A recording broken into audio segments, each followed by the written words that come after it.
Rock and roll. Welcome to Tough Woo! Talk. Thank you. Good to be here.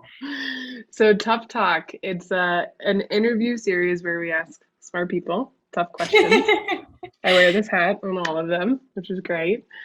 And tough questions about how to have a career and growth, tough questions about personal growth, Hmm. and tough questions about growing a business. And so, couldn't be more thrilled that you spared some time to chat Love with me. it.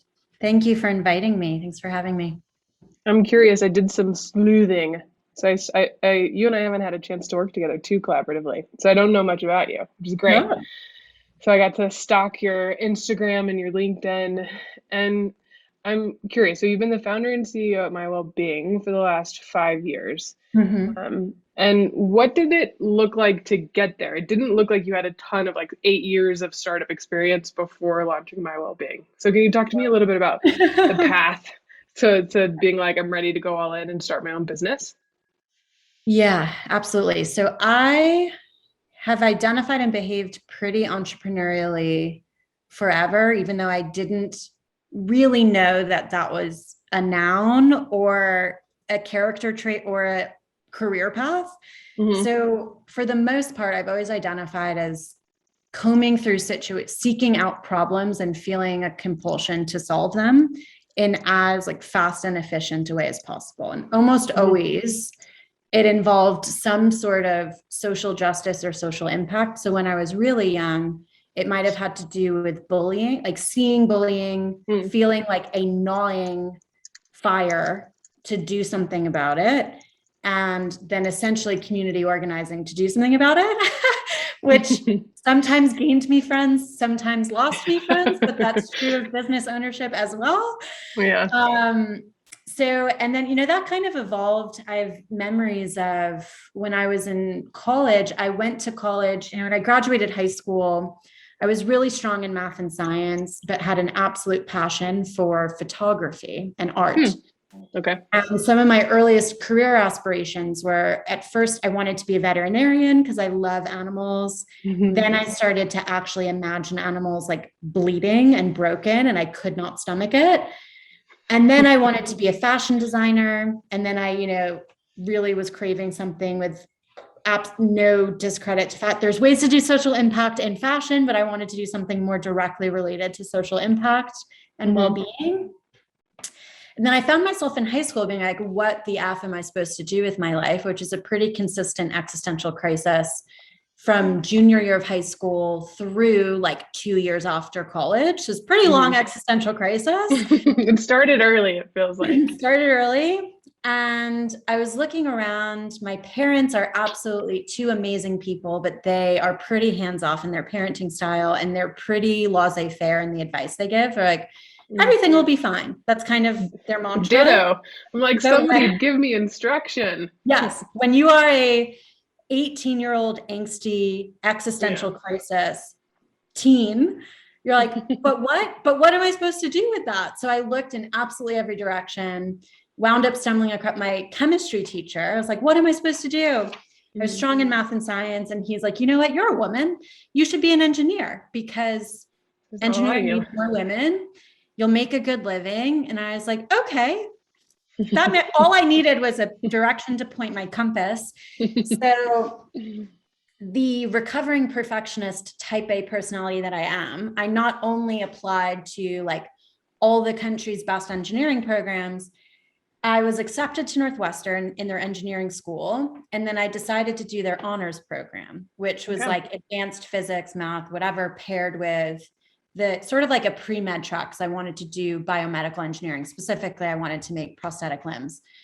So I arrived easily knocked off my high horse because in high school, a public high school in Long Island, I Mm. somewhat easily got very, very good grades. As a freshman at Northwestern, where a vast majority of people were private school Yeah. educated, Yeah. grueling work ethic, hours, etc., I entered into my advanced physics class and had no idea what anyone was talking about, and literally cried in my textbook for hours a week. Mm. So much so I found myself I remember this, in the textbook store on campus, preparing to purchase my next physics textbook for the next semester, and I couldn't do it. And I wound up switching into psychology at that moment because, or not literally that moment, but because essentially I was just like, in that semester, 80% math and science classes in which I was entirely lost.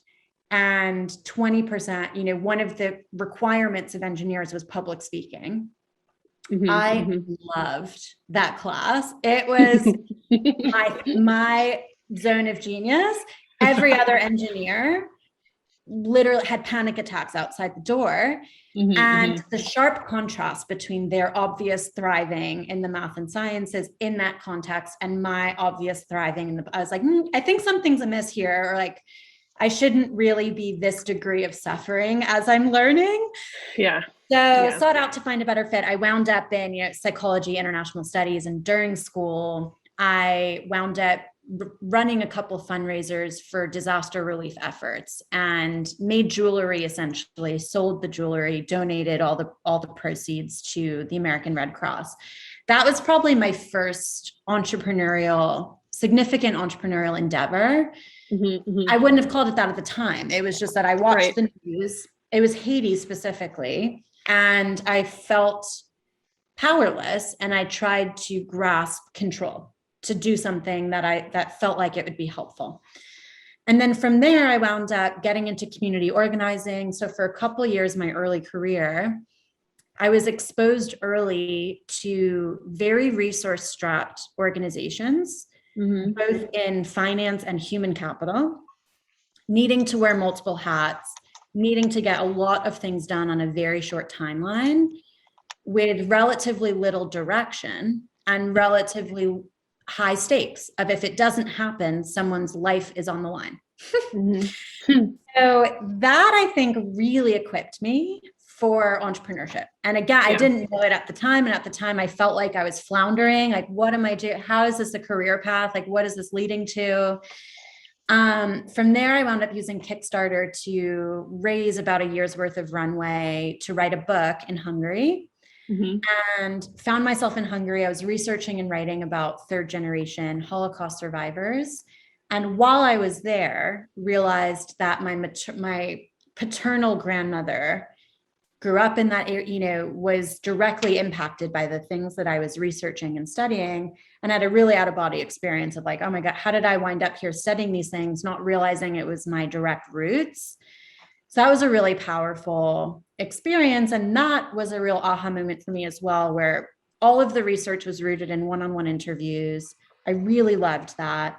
And people were dealing with a lot of trauma, and I didn't feel like I had the full toolkit to help them. I knew I was going to storytell. I knew I could give them exposure. I could help them fundraise for efforts that they were trying to drive forward. But in terms of like the sheer emotional despair, that's ultimately what drove me to train as a therapist, because I knew I loved those interactions and that content was really meaningful to me. And I was like grasping, okay, but how can I actually help you in a way that's sustainable, that's meaningful? So not just, you know, this American that comes and drops in, creates something and leaves, never to be seen again.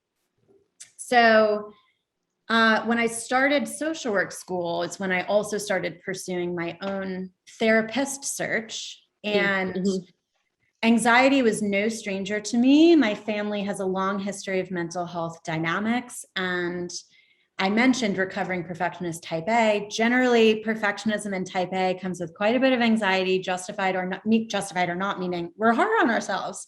You get an A- instead of an A and you freak the F out. You don't know exactly what your career trajectory is. You freak the F out, right? And then you pile on the guilt that, oh, but if you have privilege and things are technically okay, how dare you have anxiety or feel guilty about things that are quote unquote first world problems, right?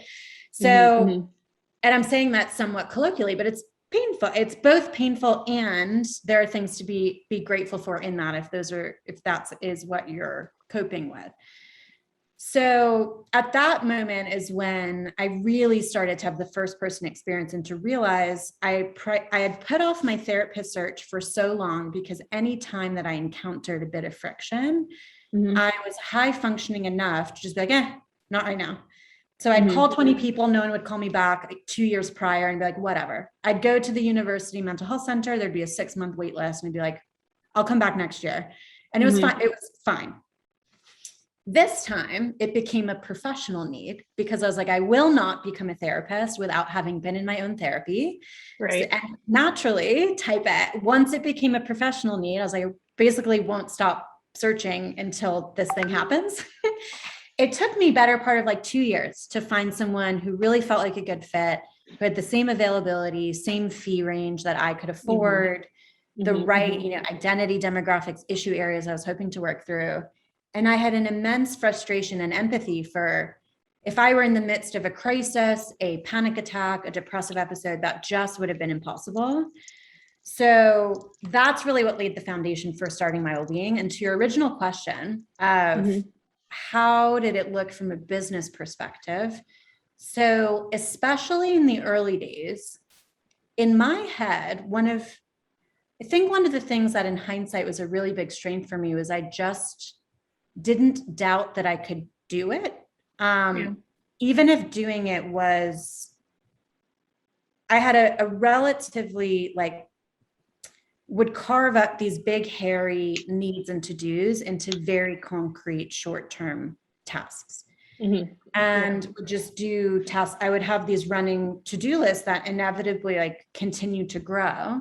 But each individual task felt super doable. And zooming out to the macro of okay, we need 10 providers. That felt super doable. As opposed to okay, we're going to change the entire mental health industry. It was well, that feels really bad. Can I do that? That's a tall order. So I think for me, breaking things down into super concrete was and super short term, super tangible was really helpful. And for better, for worse, I think a relative, pretty intense work ethic and that lingering perfectionism type A. In hindsight, and now when I talk with and coach other people, it wasn't necessary in terms of tough talks. It wasn't healthy. It just happened to work for as long as it worked until I'd go through periods of pretty significant burnout and have to change, have to hire, have to fundraise, have to change. And now in hindsight, or when I have the privilege of working with someone else who's in a similar position, there's a lot that I've learned of how you might prevent some of that. But I think I feel very lucky, very grateful right now that all has worked out. And with all that I've learned, I wouldn't change any of it now, but certainly it's tough. It's not easy. I'm curious how, so it takes a lot of strength to pivot. Especially if you are type A, because I feel like it can feel like you're standing in that bookstore and you're engineering is my thing, and having the courage to listen to that feeling of no, it's not, and not decide to be I'm going to plow through this, because if I don't, it's going to be this epic failure and I'm going to be disappointed in myself. Did you ever have that feeling of I think being an entrepreneur, you're required to pivot all the time. It's a necessary skill. And so at the time, did you ever have that contrast of pivoting feels right, but I'm also going to be letting myself down? 100%. And I have a pretty significant, I've worked really hard to try to overcome the instinctive internal voice of this is a failure, or you should have been able to do this, or what's wrong with you. And for me, some of what's been helpful there, so dating back to the engineering decision, I consulted with a couple people in each year of their engineering degree. And I said, tell me about your day-to-day, tell me about your highs and your lows. Freshman, sophomore, junior, senior, the freshman through junior were struggling. They were working so hard. They were mostly miserable. And they basically were saying, oh, but it'll be worth it senior year. Oh, it'll be worth it in my career. The seniors were yeah, that was a freaking mess. But now this is the year, great. And whether it was short-sighted or not, at the time as a freshman, I was holistically, I don't think I want 3 years of sheer misery. Yeah. toward the fourth year of relative enjoyment and freedom if I'm not absolutely convicted that this is what I want to do. And I had a bit of envy for people who wanted to be a doctor since they were age 5, or knew without a shred of doubt they wanted to be an engineer. And in those cases, similar to with MyWellbeing, when there's something that's hard, but I know it's necessary, I will plow through. If there's doubt, then I'm like, is it possible that if I fast forward to 10 or 20 years from now and I look back, well, I have rather repurposed that time to really be able to presently enjoy the journey. I'm really big on really internalizing that the journey is actually it. The journey is the thing. It's all of it. So you can like romanticize the end state as much as you want, but if you literally, if something terrible happens tomorrow, like, are you okay with your today? Are you okay with your yesterday? Like, is that how you want to spend your day in, day out? And for me at the time, those 3 years of like force fitting what felt like square peg round hole wasn't worth it. And with business decisions, in terms of pivoting as an entrepreneur, sometimes we try to test and validate a pivot as much as possible to generate as much conviction in the moving forward direction as possible. Sometimes we pivot too late. So because we've invested so much in a given initiative or a given direction, so hard to see, especially if you're in the weeds, it's so hard to even see that it might not be, the best path moving forward.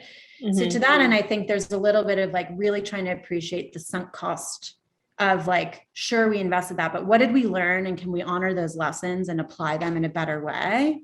And take time every now and then to like meaningfully zoom out of the weeds, to be like, okay, like I understand this is my day to day, but like, if I zoom out, is this actually, especially if you're founder, CEO in the executive suite leadership position, is the company actually pointing in a direction that we believe? If we zoom out from like the in the weeds, are we actually compass pointing in the right direction? And the same is true for your life of like, what helped me with engineering was like, I was asking people, so it was cross-checking with his advisors, other people is still relevant in my business world and business seat.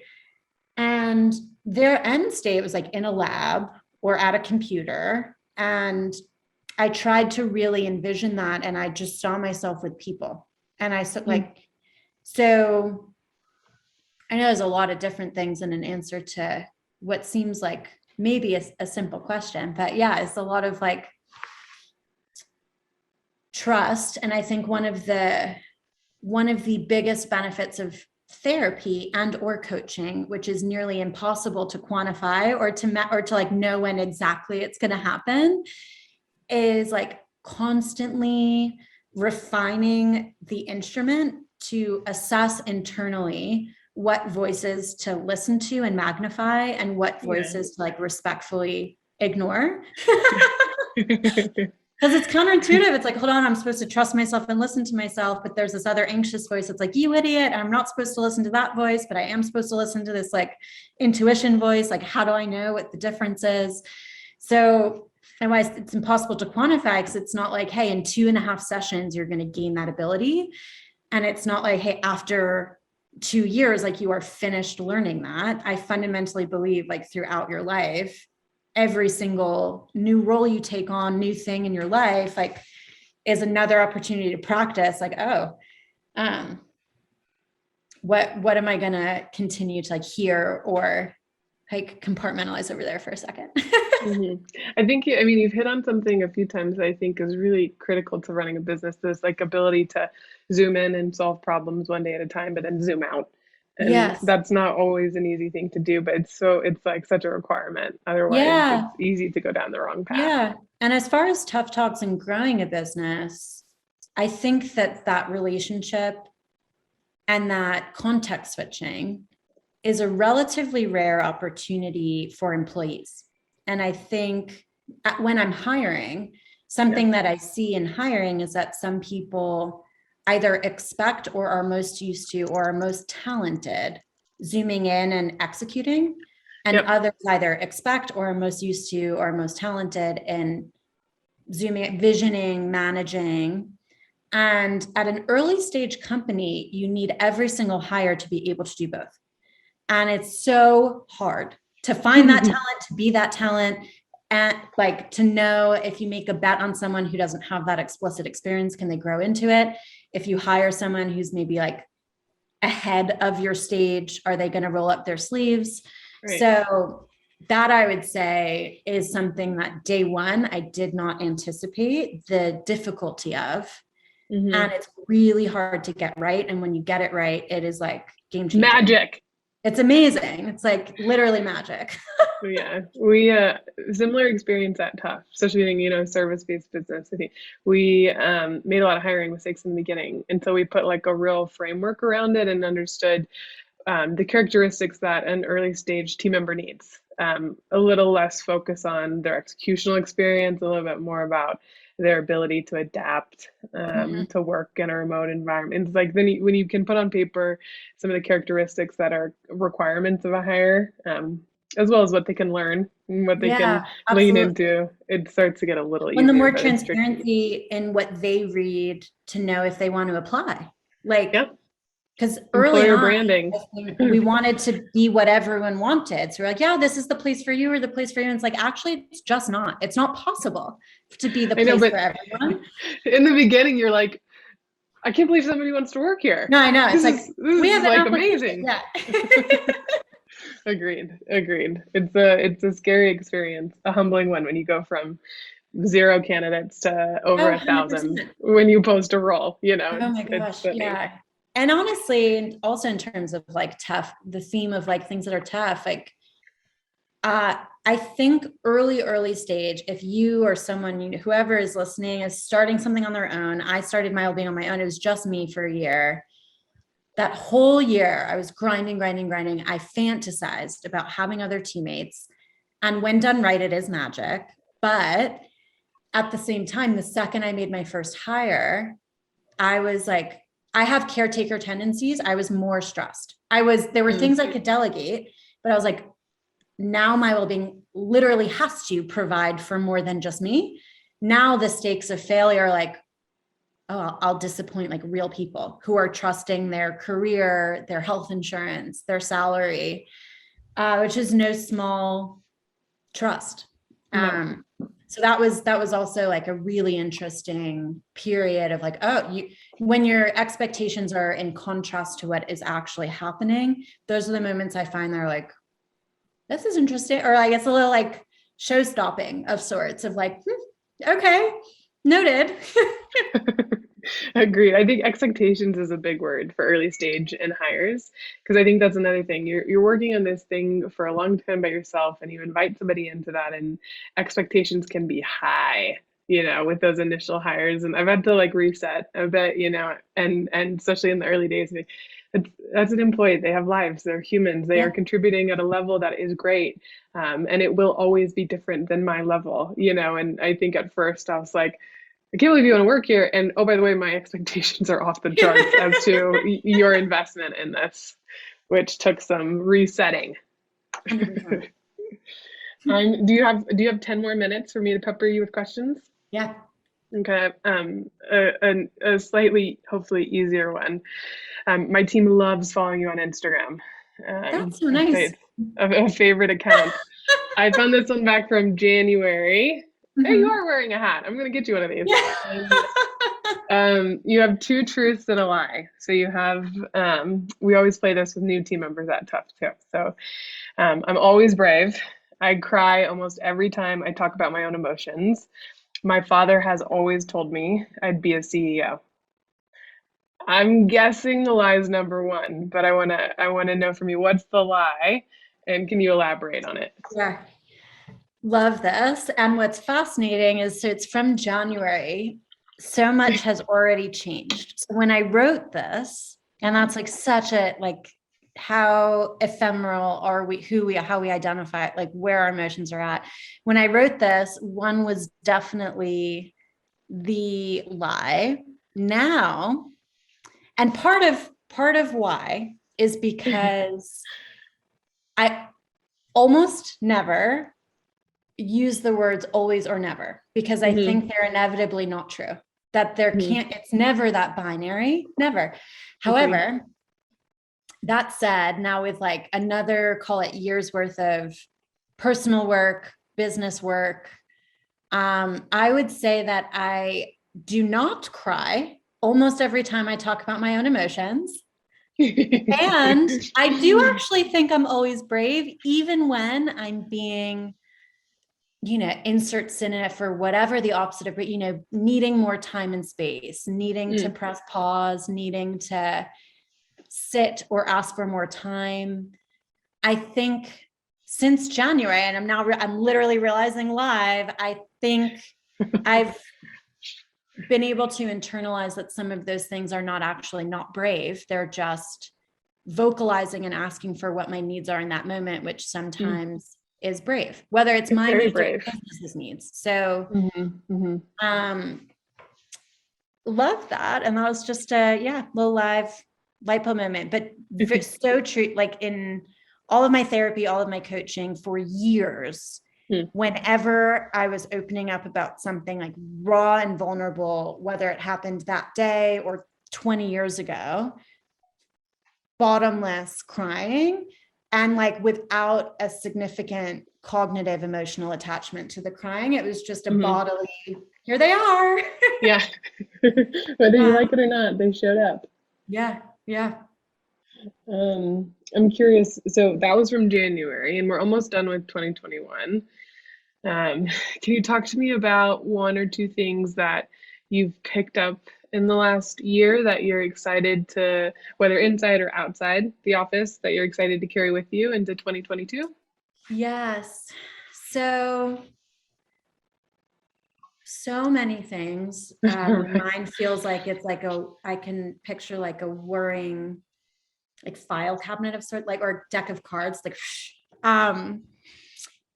so for one, I've been working with a mentor who is one of the most generous humans I've ever met, because he works with me, on a essentially pro bono basis. And I've known him now for 5 years. So it really feels like he's seen a lot of my evolution over the years. And something relatively tactical that he said to me recently that has been so helpful, as in the founder CEO role, that I'll share in the interest that anyone, watching or listening might find it helpful. I have a lot of ideas. I have a lot of enthusiasm. I have a lot of adrenaline. As my team is growing, the needs, ideas, adrenaline amplify. And there's increasing need for me to have more boundaries with what I communicate and how I communicate it. I have learned over time that I cannot send my team in 12 different directions. It's not, and unintentionally, right? I'll just bubble over with things I'm excited about. And they'll say like, oh, well, how many of those things should we actually do? And I'm like, oh, wait, hold on. No, not yet. So something that, regardless of my communication with the team, in my own mind, it can feel like that same sensation of like the constantly growing to-do list, and that there's always more to do, always more, and that sensation of like, and you can't really turn off nights and weekends, right? Something that's helped me immensely with that is he would say, what are the 3 biggest absolute must get right this quarter, period? That is your focus. Everything else, as quickly, efficiently, without drama, put it to bed, put it in a box over there, and remind yourself, keep it in a list. You'll return to that list next quarter. But this quarter, these are your 3. And that has helped me so much with, if something doesn't fall into those 3, I'll still acknowledge it. If it's time sensitive, if it's relatively light lift, I'll either still try to, because stuff comes up, right, that you don't expect. I'll still try to support with it, or we'll try to ensure it's taken care of, even if I delegate it, which is another big lesson learned. But it's just helped so much with timelining and stress management. So that's a big one. And I also think something that's a little bit more nuanced, emotional, it sounds a little bit like a cliche, but Mm. I've really grown an understanding of how different every single person is, and how okay, not only okay is it to invest in what your wants and needs are and communicate those and create boundaries, but Mhm. how important it is to invest in knowing what those are. Because two examples, one, my now fiance and I come from very different families with very different norms, very different expectations, volume levels, all the things. And by spending more concentrated time with him and his family, I've gained a lot of exposure to like, okay, their set of normal, my set of normal. And it's not even a they, but even within the family unit, what someone's sense of normal is so personal. And when you can communicate directly and clearly the things you want and need, it opens up a lot of receptivity and curiosity to what someone else wants and needs. And it also ensures that your bare bone needs are met. And in my own family, my parents had children relatively late. Both of my parents are aging. Both I have two older brothers. My two brothers and I are digesting, receiving, coping with all of that so differently. There's similarities and there's differences. So it's even within the same family unit, it's recognizing that there isn't a right way to cope with this stuff. But the thing that I think is absolutely essential, non-negotiable, is investing meaningful time, budget, energy into figuring out how do you process? What do you need when things get hard? Because they inevitably get hard personally or professionally. And how can you learn how to communicate that in a way that other people understand and can meet? And if it's going to be different than what they want to need and how they'd communicate it, but as long as you can both understand where you're coming from, then you keep the people in your world, life, and company who honor that and work with you to create that environment. And you cut out basically everything else. I'm curious to keep drilling in on that, because one of my last question for you is really around the ways that you as a leader and business owner can uplift and support mental health within your own company culture. And Yeah. as a founder and CEO who's thinking about my team of 25 and thinking about ways that we can incorporate that into our culture, need a lot of guidance, and I imagine a lot of teams do. So what do you Yeah. do internally with your team to help kind of support a mental health culture? Yeah. It's a great question. And it's both. So something that I know, something I've learned about myself is I have a very big caretaker part. I always want people to feel safe, happy, content. Sometimes because that's my nature, I Hmm. actually need to draw a boundary of what is quote unquote enough definitionally for me. What am I okay with? Hmm. And if something isn't done or isn't perfect, uh, being like seeing that, experiencing that, receiving that, but also learning from it, but not saying like we failed as a company. So I'll say that, but Hmm. also we do a number of things from a mental health perspective. And I'm Yeah. really looking forward to, as we continue to grow, leveling up even more in terms of benefits, resources, Hmm. and some of the things we do now that I'll outline that I think are particularly helpful and important because they're not particularly expensive from a dollar sign perspective. So Yeah. regardless of your company size and stage, you can do things. One thing we do is we have a weekly lunch as a team that is virtual. Hmm. Every other week, it is games. A lot of times it'll be a celebration of someone's birthday that falls in that month, or a Hmm. celebration of a milestone or someone's recent accomplishment. Every other week, it's an anti-racism training together. That's And cool. what that means is we have a calendar. We'll watch a TED Talk or read an article or listen to a podcast independently, and then we'll process it together. Two reasons why I think that's helpful. A, it helps us understand each other through a lens that is not specifically work.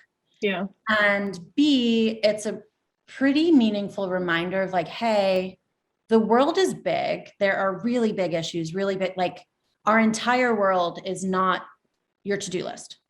And I think it's a non-obvious reminder of like, hey, we're still in it together. We still support Hmm. each other. We still care about each other, even if it's not that KPI, right? Things still matter outside of that specific to-do list.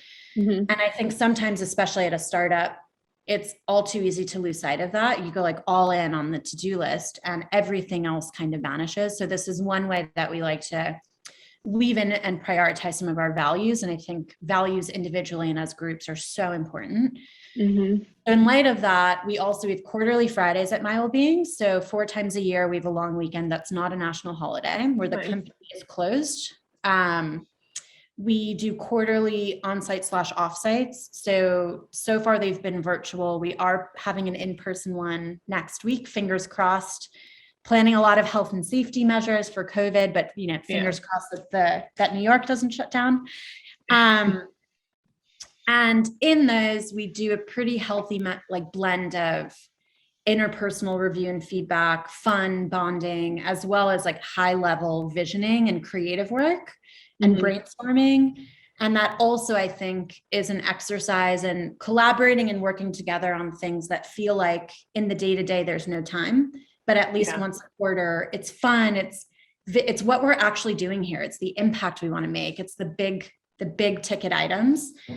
And we also, we have health insurance. We do, because we're a distributed virtual team, we have an unlimited PTO policy. We also, in the day-to-day, are very goals oriented. So we'll align on department wide, what are our quarter goals, and break that down by month and by week. If those goals are met, we have a culture where if you're going to take your dog on a walk at 12, cool. If you want to go book your dentist appointment at 2, fine. Like we're trusting and able to do our work on hours that work for us and make sure those goals are being met. And we regularly evaluate, were the goals too ambitious? Were they not ambitious enough? And iterating that accordingly. And that trust does take time. And especially as the team grows, you notice a meaningful difference of how much trust did they or didn't they have at their previous work, and how much you have to over communicate some of these things or under communicate some of these things, depending on what their lens is or what their bias is or what their previous experience was elsewhere. So, and then we have a little bit of a work from home stipend. We have a little, trying to make the home office environment as workable for people as possible. We have like birthday celebrations. We have regular like swag updates just for like community pride. And those are some of the big ones. I think what I'll say for us has been pretty central to our culture from the beginning is we have like weekly work-oriented meetings, so like goals, KPIs, et cetera. Monthly, we have interpersonal meetings, generally with our direct manager. And what that is it's generally like what we're work high, personal high, work low, personal low, a self-identified growth area, a growth area for the other person you're talking to. And if time remains, how's your time going at MyWellbeing? Is this where you thought your career would take you? If not, what are you thinking about? Where do you want to grow into? We're such a small team that every hire we make can speak to the strengths and weaknesses of our existing team. So if someone in marketing freaking loves is currently responsible for paid search, social, brand, design, and they freaking love paid search, you better believe we're not going to hire a paid search specialist next. We're going to hire one of the others, right? And delegate it off to someone who's better at it and loves it. And so we really prioritize like creating space for challenging conversations, for constructive criticism and growth areas, and for really genuinely trying to make a career trajectory for people that they're excited about, that they believe in, that's bigger than their immediate day-to-day. So much of kind of like the tactical things you've implemented remind me of like at Tough we do kind of like remote culture training, or I wouldn't say it's training, but like the first pillar we talk about over communication, and there's so much to what you said is around taking the time to have the conversation, which is so important and so hard, and communicating is hard. It's hard. But it sounds like that's such a big focus for MyWellbeing. It's huge. And it'd be hard not to be, well, it would feel disingenuous in our industry. And it's not to say there aren't healthcare or behavioral health organizations that feel differently. But for us, it's I want us to grow in a way where the values and ethics that we put out into the world are ones that we're living and breathing internally at minimum. Yeah. Feel good about the work you're doing. Yeah. Yeah. Yeah. I feel that. Holy smokes. Thank you Ah, for chatting with me. no, of course. This is so nice. Thanks for having me. Excited to be part of the My Wellbeing ride in 2022. Yeah, I'm so Mm. excited. We're so grateful to work with Tough, and like, first of all, you are like star performers, so that's worth noting. But paired with that, just a really strong culture fit, like our dancing banana gif emoji in Slack. Kristen's favorite. I genuinely look forward to it, and at some point we'll figure out how to add moving emoji reactions into Slack, but it keeps falling on the to-do list. But genuinely, you're doing amazing work. I'm so grateful we found you. I praise Mariah regularly. She found you in a TechCrunch article. What a rock star, though. We could She's have a incredible. whole tough talk about Mariah. Literally. Yeah. We'll schedule that next. She's incredible. Yeah. Woman deserves like a 4-month sabbatical. She works so hard. And is genuinely heart of gold. And she does things like find Tough in a TechCrunch article. And we're so grateful for the partnership and our work together so far. Same here. And I appreciate your time today. You too. Thank you so Thank much. you. Thanks for thinking of me. Bye.